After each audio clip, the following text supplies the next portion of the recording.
Hari ini kita akan membahas mengenai modal saham dan laba ditahan.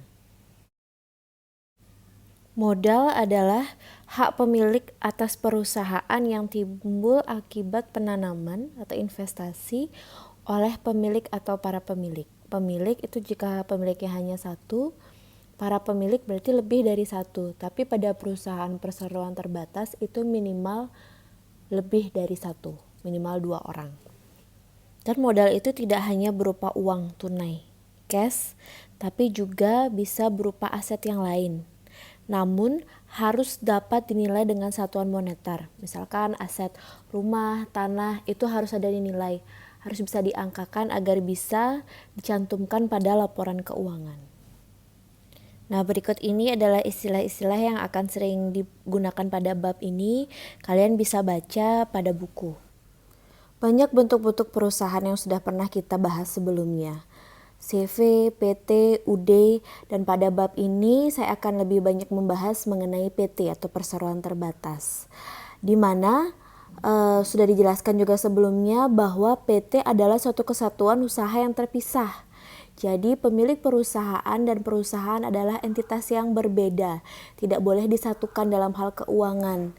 Seluruh harta milik pemilik perusahaan dan harta perusahaan itu harus dipisahkan, tidak boleh digabung jadi satu. Meskipun pemilik perusahaan menaruh dananya berupa investasi di perusahaan, setiap dia mengambil dana maka dalam laporan keuangan harus dicantumkan sebagai modal ditarik, atau apabila dia mengambil keuntungan itu bisa berupa dividen.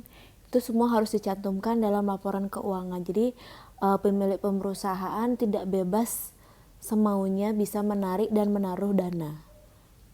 Itu juga sudah kita bahas sebelumnya. Kemudian tanggung jawab terpisah yang dimaksudkan adalah karena hartanya dipisah, harta milik perusahaan dan pemilik perusahaan dipisah, apabila terjadi sesuatu pada perusahaan, misalkan perusahaan bangkrut, kemudian perusahaan tersebut dituntut untuk mengembalikan setoran dana, maka pemegang saham hanya bertanggung jawab sebesar nilai saham yang dimilikinya. Jadi karena kekayaannya terpisah, tanggung jawabnya pun terpisah. Tidak dicampur adukan antara kekayaan pribadi dan kekayaan perusahaan. Selanjutnya, karakteristik dari perseroan, di situ bisa terjadi pemindahan kepemilikan. Jadi saham-saham yang dikeluarkan oleh suatu PT itu bisa dijual belikan.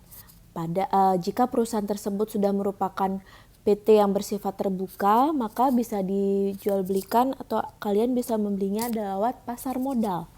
Nah, karena bisa diperjualbelikan, apabila salah satu pemilik saham atau pemegang saham itu mengalami kebangkrutan, maka bisa saja pemilik tersebut memindah tangankan kepemilikan sahamnya pada orang lain. Jadi kelangsungan hidup dari perusahaan akan lebih baik dan lebih menjanjikan apabila dibandingkan dengan perusahaan yang sifatnya persekutuan. Kemudian dalam meningkatkan modal juga perusahaan akan memiliki peluang lebih besar dalam meningkatkan modal perusahaan karena bisa menjual sahamnya kepada. Contoh penyajian pos modal saham dalam neraca. Kalian bisa lihat di buku kalian halaman 299. Dan keterangannya bisa dilihat di halaman 298. Di sana agio saham. Apa itu agio saham? Agio saham adalah selisih nilai pari dan nilai pasarnya. Jadi di sana awalnya 100 per lembar, kemudian kursnya naik jadi 105. Ada selisih Rp5 per lembar. Itulah dia di dalam penyajian neraca dicantumkan sebagai agio saham. Sedangkan yang di bawahnya disagio saham, berarti selisih atau kekurangan. Nilai parinya lebih tinggi daripada nilai pasarnya. Nilai parinya 100, sedangkan nilai pasarnya 98. Jadi pada modal saham yang di tabel itu seharusnya disagio saham ada tanda kurung 2 juta. Yang di atas kan totalnya 105 juta, yang di bawah 100 juta min disagio saham 2 juta jadi 98 juta. Poin ketiga dan keempat juga sudah dicantumkan pada tabel. Kemudian itu ditotal semua, maka akan didapat jumlah total modal dari perusahaan. Tugas kalian adalah untuk membaca materi pada bab ini dan menjawab pertanyaan-pertanyaan berikut.